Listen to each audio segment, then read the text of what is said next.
Controverse, notamment cette enquête au vitriol de Mediapart, le journal en ligne français, sur l'impunité post-électorale, la sortie très révélatrice d'un candidat RHDP à la députation, pardon, et le président de la commission électorale qui dénonce les dérives graves dans le processus et menace plusieurs candidats de radiation. On commence donc par l'enquête de Mediapart, Théophile. Alors, Fabrice, dès le départ, ces auteurs n'y vont pas avec le dos de la cuillère. Le titre est explicite: entre deux élections en Côte d'Ivoire, la paix grâce au matraque. Et le chapeau est dans la même tonalité, je le lis. 2 mois après la réélection d'Alassane Ouattara, en marge de laquelle 11 personnes ont perdu la vie, les arrestations d'opposants suivent leur cours. En vue des législatives du 27 décembre, le dispositif sécuritaire persiste à étouffer les contestations. Donc voilà, c'est comme ça que cet article commence. Et dans cet article, Mediapart met en lumière, très important, les mensonges et le cynisme de l'appareil judiciaire ivoirien. En tout cas, au moins de Ahmed Diomandé, procureur de la République près du tribunal de première instance de Toumaudji, lequel procureur avait publié le 22 octobre dernier un communiqué au sujet de la mort, le 21 octobre dernier, 4 jours avant la présidentielle, de Paul Konan Kakou à Kami, petit village à côté de Yamoussoukro, au lieu donc de la contestation contre le 4e mandat et l'exclusion des figures majeures de l'opposition, notamment le Tidiane Thiam, président du PDCI, enfant de Yamoussoukro. Alors je vous lis de larges extraits de ce communiqué qui apparaît à l'écran. Dans la matinée du mardi 21 octobre 2025, c'est le procureur qui parle, des individus participant à un attroupement sur la voie publique obstruaient les accès au village de Kami, situé dans la commune de Yamoussoukro, en érigeant des barricades, alors que les éléments de la gendarmerie nationale, déployés pour établir l'ordre, procédaient au démantèlement des dites barricades, aidés par une personne. Cette personne reçut une pierre à la tête. Évacuée d'urgence au centre de santé des armées de la 6e Légion de gendarmerie territoriale, cette personne identifiée comme étant Konan Paul Kakou, 46 ans, succombait à ses blessures. Le médecin-chef du dit centre constatait une mort violente par traumatisme crânien dû à un objet contondant. Une enquête a été immédiatement ouverte pour déterminer les circonstances exactes de ce décès et appréhender les auteurs de cet acte. En gros, Paul Konan Kakou est décrit comme une sorte de supplétif civil des gendarmes qui auraient subi les représailles des manifestants. Mais voilà, je vous explique Mediapart, cette version des faits est totalement différente de celle des proches du défunt. Et je lis un extrait de l'article. Je lis: cette version des faits est vivement contestée par les proches du défunt. D'après leur témoignage, les gendarmes seraient entrés dans la cour où vivait Paul Konan Kakou et sa famille à la recherche des jeunes responsables des barricades. Le quadragénaire, pris à partie, se serait alors enfui. Rapidement rattrapé, il aurait été roué de coups de pied, de mousquetons et de matraques dans une ruelle exiguë à seulement quelques mètres de chez lui, loin des barricades. Alors selon des témoins présents sur place, il serait décédé des suites de ses blessures. Alors, qui dit vrai? Qui dit vrai dans cette affaire? Est-ce que Mediapart est arrivé à corroborer les faits? Mediapart a enquêté, ils sont allés sur le terrain, ils se sont procurés des éléments probants. Donc on va retourner à l'article et donc je vais lui lire l'extrait de cet article. Mediapart a visionné les vidéos et les photos prises sur le moment par les proches du défunt. Les coups allégués n'ont pas pu être filmés, la ruelle étant trop étroite, mais l'on y voit un homme inconscient que les gendarmes en uniforme traînent sur plusieurs mètres. Son visage ne peut être formellement identifié, distingué, mais tous et toutes, une quinzaine de personnes sont unanimes. Il s'agit bien de Paul Kakou Konan. D'autres photos qui auraient été prises quelques jours plus tard à la morgue par la famille viennent étayer cette version. L'homme qui y figure est difficilement reconnaissable, son visage et le haut de son corps sont tuméfiés et lacérés, ses dents abîmées. Aux yeux des villageois et des villageoises, l'idée qu'une simple pierre ait pu causer de tels ravages ne tient pas. Fin du suspense. Le procureur de la République, qui est statutairement lié au gouvernement via le ministre de la Justice, a menti, soit volontairement, soit parce qu'il a repris complaisamment un récit fabriqué par les gendarmes pour se couvrir.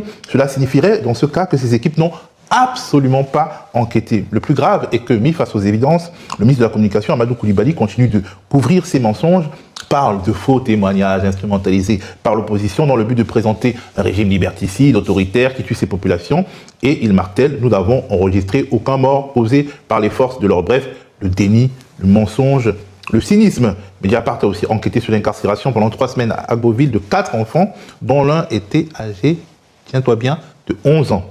Ou également sur la tuerie de Nayo, au cours de laquelle 3 autochtones BT ont perdu la vie dans un contexte d'affrontement communautaire avec leurs voisins malinqués, l'un d'entre eux ayant tout simplement été calciné sur un foyer, à même le sol. L'appareil judiciaire ivoirien est-il seulement capable de faire la lumière sur cette sombre affaire? Il n'y a pas de raison d'être optimiste vu les manipulations de Yamoussoukro documentées par Mediapart. De fait, un membre de la communauté malinké a été arrêté et déféré à la prison de Daloa, explique Mediapart, mais le frère d'une des victimes est catégorique.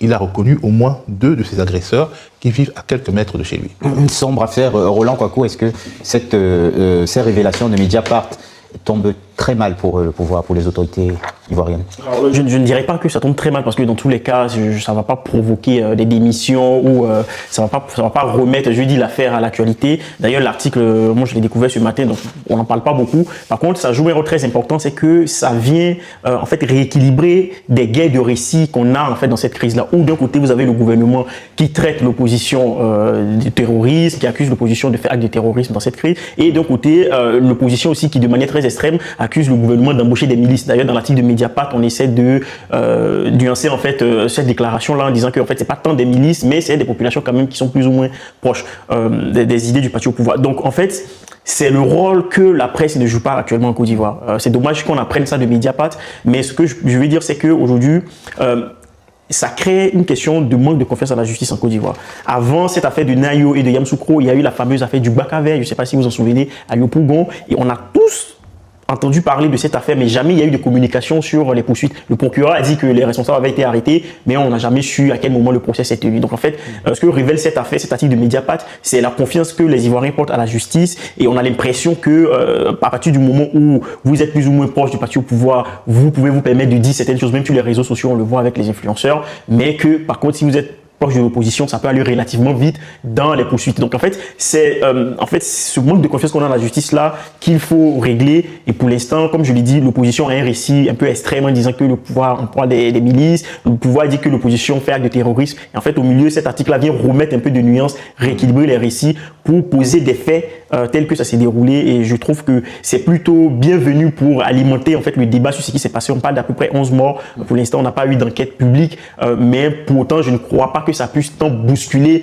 les choses parce que bon, il y a beaucoup de révélations qui ont été faites très souvent, mais ça ne change pas fondamentalement la position du parti au pouvoir, malheureusement. Théophile, en tout cas, la presse internationale a l'air de douter très fortement de la crédibilité. Alors, je suis d'accord avec Roland sur le fait que sur le coup, il n'y aura pas de conséquences énormes, mais sur le fond, c'est ce que il se passe ce que j'appellerais un retournement de la bulle explicative mondiale.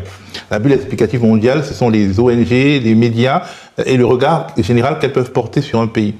La bulle explicative mondiale a dit depuis 1999 qu'il y avait l'ivoirité, le camp du mal, Alassane Ouattara le camp du bien, donc a légitimé d'une certaine manière la rébellion de 2002. Quand il arrive au pouvoir avec toutes les fraudes qu'on a révélées, la bulle explicative mondiale a dit que c'était lui qui avait gagné, selon toute évidence, parce que de toute façon, c'est ce que disait l'ONU, la France et les États-Unis, que le pays allait mieux, que la croissance était de retour. Donc, il a toujours été accompagné par ce récit-là. Et ce récit, c'est un récit qui se nourrit de lui-même. C'est-à-dire que, et là, c'est en train de se retourner. Comment expliquer ce retournement? Parce que il y a des clichés. Le président africain qui change la constitution pour se représenter, c'est un cliché. Le vieux président qui gagne à plus de 80%, qui écarte ses rivaux, c'est un autre cliché. C'est-à-dire, Alassane Ouattara s'est démonétisé aux yeux de cette bulle explicative mondiale qui considérait que parce qu'il était libéral, proche des Occidentaux, il était un démocrate. Ma preuve, entre guillemets, c'est l'éditorial que Le Monde a écrit, le quotidien Le Monde après le scrutin, en Côte d'Ivoire. Un scrutin en trompe-l'œil. Le Monde parle de méthode autocratique et je pense que c'est désormais ainsi qu'Alassane Ouattara va être vu. Il est en voie de biaïsation d'une certaine manière. C'est un président qui s'accroche au pouvoir comme les autres présidents.